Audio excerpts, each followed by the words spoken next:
ఓం గంగణపతే నమ ఐం సరస్వతే నమ ద్రాం దత్తాత్రేయాయ నమ క్రీం క్రీం మహాకాళికాయ నమ ఓం నమ శివాయ శివాయ గురువే నమ క్లీం కృష్ణాయ గోవిందాయ గోపీజనవల్లభాయ శ్రీకృష్ణ పరబ్రహ్మణే పరంజ్యోతిషే నమో నమ శ్రీరామ జయ రామ జయ జయ రామ రామాయ నమో నమ యా దేవీ సర్వభూతేషు మాతృరూపేణ సంస్థితా నమస్తస్యై నమస్తస్యై నమస్తస్యై నమో నమ జగన్మాత్రే నమో నమ ఓం శ్రీం బగలాముఖి దేవ్యే నమో నమ యూట్యూబ్ ప్రేక్షకులందరికీ కూడా నమస్కారం అండి.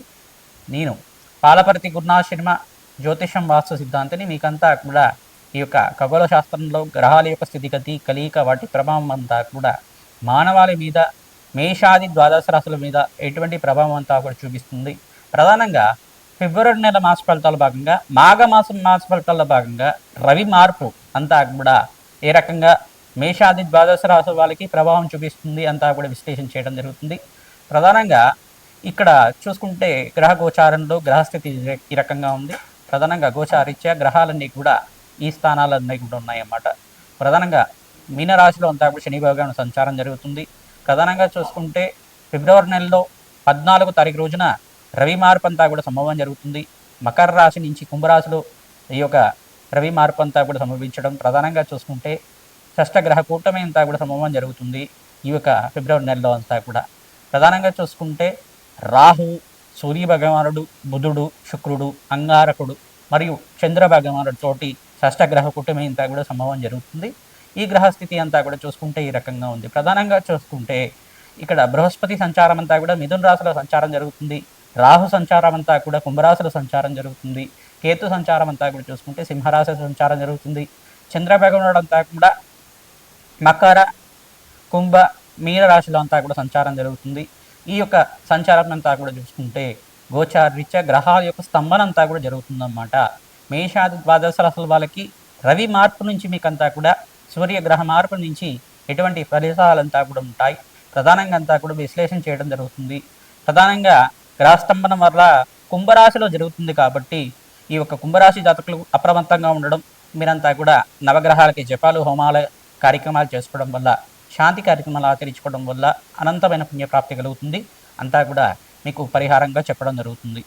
ఈ యొక్క గోచారీత్య ఫలితాలంతా కూడా గ్రహ గోచారాన్ని ఆధారపట్టి మాత్రమే ఉంటాయి. ప్రధానంగా మేషాది ద్వాదశ రాశి వాళ్ళు మీ జన్మ జాతకమే ప్రధానమైన జాతకంగా ఉంటుంది కావున ప్రతినిత్యం కూడా మీ జాతకరీత్యా ఉన్న దోషాలకి పరిహారం ఆచరిస్తూనే గోచారీత్య గ్రహదేవతల అనుగ్రహం కోసం గ్రహాలకంతా కూడా నవగ్రహ పూజలు, యజ్ఞాలు, హోమాలంతా కూడా అగ్నికి నవధాన్యాలు సమర్పించడం వల్ల జాతకరీత్యం ఉన్న సకల గ్రహదోష నివారణ కలగడానికి ఆస్కారం ఉంటుంది.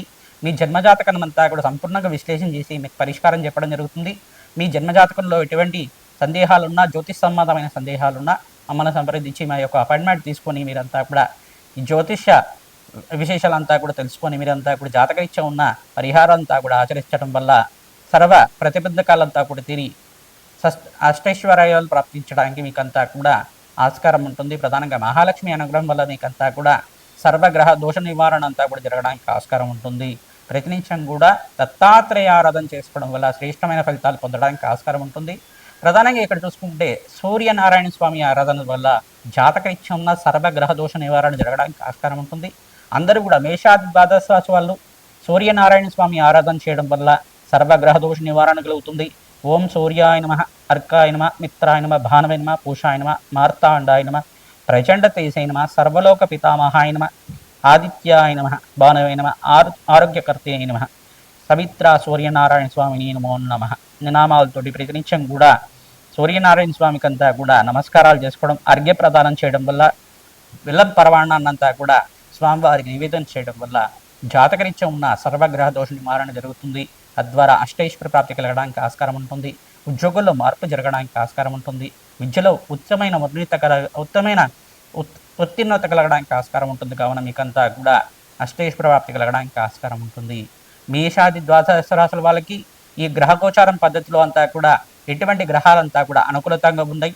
ప్రధానంగా షష్టగ్రహ కూటమి ప్రభావం అంతా కూడా ఈ రకంగా ఉంటుంది. సంపూర్ణంగా విశ్లేషణ చేయడం జరుగుతుంది. మీరంతా కూడా పరిష్కారం ఆచరించండి. తద్వారా మీకంతా కూడా ఆనందమైన జీవితం జీవించడానికి ఆస్కారం ఉంటుంది.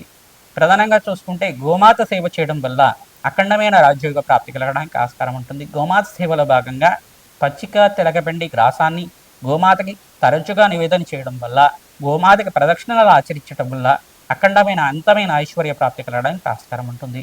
బృహస్పతి మార్పు అంతా కూడా ఈ సంవత్సరంలో జరుగుతుంది. జూన్ 1 తారీఖు తర్వాత ఉచ్చస్థానంలో బృహస్పతి మార్పు వల్ల మేషాది ద్వాదశ రాశుల వాళ్ళకి అఖండ రాజయోగం కలగడానికి ఈ గ్రహాలంతా కూడా అనుకూలతగా ఉంటుంది అంతా కూడా విశ్లేషణ చేయడం జరుగుతుంది. మిథున రాశి జాతకులకి ఫిబ్రవరి నెల మాస ఫలితాల్లో భాగంగా ఇటువంటి గ్రహ గోచారం అంతా కూడా అనుకూలతంగా ఉంది, మీకంతా కూడా విశ్లేషణ చేయడం జరుగుతుంది. ప్రధానంగా రవి మార్పు అంతా కూడా ఎటువంటి రాజయోగ కారణంగా మారుతుంది మీకంతా కూడా అని చెప్పుకోవడం జరుగుతుంది. రాశిలో అంతా కూడా బృహస్పతి సంచారం రాజయోగ ప్రాప్తి కలుగుతుంది. మీకంతా కూడా ధనధాన్యాది సమృద్ధి కలగడానికి సప్తమాధిపతి రాశిలో సంచారం చేయడం వల్ల అఖండమైన ఐశ్వర్య ప్రాప్తి, శుభకరమైన కార్యక్రమాలు చేయడం కానీ శుభకర వ్యయం కలగడానికి కానీ ఆస్కారం ఉంటుంది. వివాహాది శుభకార్యాల కోసం కావచ్చు, గృహయోగం కోసమైనా కావచ్చు, మీ ఇంట్లో జరిగే శుభకార్యాల కోసమైనా కావచ్చు, ఖర్చులు విపరీతంగా పెరగడానికి ఆస్కారం ఉంటుంది. శుభకర వ్యయం అంటారు దీన్నంతా కూడా. ప్రధానంగా ఇక్కడ సూర్య భగవానుడు అంతా కూడా కుంభరాశిలో సంచారం చేయడం వల్ల స్వల్పంగా అనారోగ్య సూచన ప్రాయంగా చెప్పడం జరుగుతుంది. ప్రధానంగా శిరోభారం కానీ, కాల్షియం డెఫిషియన్సీ కానీ, మోకాల నొప్పులు కానీ, నడుము నొప్పి కానీ రావడానికి ఆస్కారం ఉంటుంది. ప్రతినిత్యం కూడా మిథున రాశి జాతకులంతా కూడా పరమేశ్వరుడి ప్రీతికరంగా మహాశివరాత్రి రోజున అభిషేకాలు, రుద్రహోమాన్ని ఆచరించుకోవడం వల్ల, మృత్యుంజయ హోమాన్ని ఆచరించుకోవడం వల్ల అపముచ్చ దోష నివారణ అంతా కూడా కలుగుతుంది. రాజయోగ ప్రాప్తి కలగడానికి ఆస్కారం ఉంటుంది. ఈ యొక్క ఫిబ్రవరి నెలలో ప్రధానంగా చూసుకుంటే మీరంతా కూడా బీదవాళ్లకు అన్నదానం చేయడం వల్ల అఖండ రాజయోగ ప్రాప్తి కలగడానికి ఆస్కారం ఉంటుంది. హనుమత్ ఆరాధనలో భాగంగా నాగవల్లి దళార్చన పూజ అంతా కూడా ఆచరిస్తూ ఉండాలి. తరచుగా అంతా కూడా శత్రుబాధలు, శత్రుపీడ నుంచి బయటపడడానికి, నరఘోష నరశాపం నుంచి కూడా బయటపడడానికి ఆస్కారం ఉంటుంది. ప్రతినిత్యం కూడా దత్తాత్రేయ ఆరాధన ఆచరించండి, తద్వారా రాజయోగ ప్రాప్తి కలుగుతుంది. ప్రతినిత్యం కూడా దత్తాత్రేయాయ స్మరణ మాత్రమే సంతుష్టాయ నమః నామాన్ని అంతా కూడా ఆచరించండి. కుంభరాశులు అంతా కూడా షష్టగ్రహ కూటమి అంతా కూడా ఫిబ్రవరి నెలలో అంతా కూడా సంభవిస్తుంది. కావున ప్రధానంగా అగ్నికి నవధాన్యాలు సమర్పించడం వల్ల సర్వగ్రహదోష నివారణ అంతా కూడా జరుగుతుంది. నవగ్రహాలకి అభిషేకాన్ని ఆచరించడం వల్ల మనశ్శాంతమైన జీవితం అంతా కూడా లభిస్తూ ఉంటుంది. ప్రతినిత్యం కూడా నవగ్రహాలకంతా కూడా ప్రదక్షిణాలు ఆచరించండి. 11 ప్రదక్షిణాలు కానీ, 27 ప్రదక్షిణాలు కానీ, 108 ప్రదక్షిణాలు కానీ ప్రతిరోజు కూడా ఆచరించడం వల్ల అఖండ ఐశ్వర్య ప్రాప్తి కలగడానికి ఆస్కారం ఉంటుంది. ధన ధాన్యాది సమృద్ధి కలగడానికి ఆస్కారం ఉంటుంది. మహాలక్ష్మీదేవి ఆరాధనలో భాగంగా తామర పూలతోటి, మల్లె పూలతోటి మరియు తులసి దళాలతోటి ప్రతినిత్యం కూడా మహాలక్ష్మి సహస్రనామాలతోటి కుంకుమార్చన అంతా కూడా ఆచరించడం వల్ల విశేషమైన పుణ్యప్రాప్తి కలుగుతుంది. శ్రీ సూక్త విధానంగా లక్ష్మీ కుబేర శాంతి హోమాది కార్యక్రమాలు మూలమంత్ర సంభూషితంగా అంతా కూడా ఆచరిస్తూ ఉంటాం. కావున ఈ యొక్క దత్తాత్రేయ హోమాది కార్యక్రమాలు కానీ, లక్ష్మీ కుబేర శాంతి హోమాది కార్యక్రమాలు కానీ, రాధశ్యామల యజ్ఞాధికరతులు విశేషమైన హోమాలంతా కూడా ఆచరించడం వల్ల అఖండమైన రాజ్యోగ ప్రాప్తి కలగడానికి ఆస్కారం ఉంటుంది.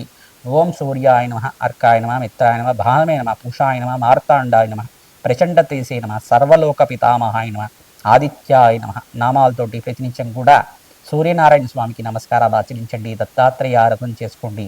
ఆనందమైన జీవితం జీవించడానికి ఆస్కారం ఉంటుంది. శ్రీమాత్రే నమః.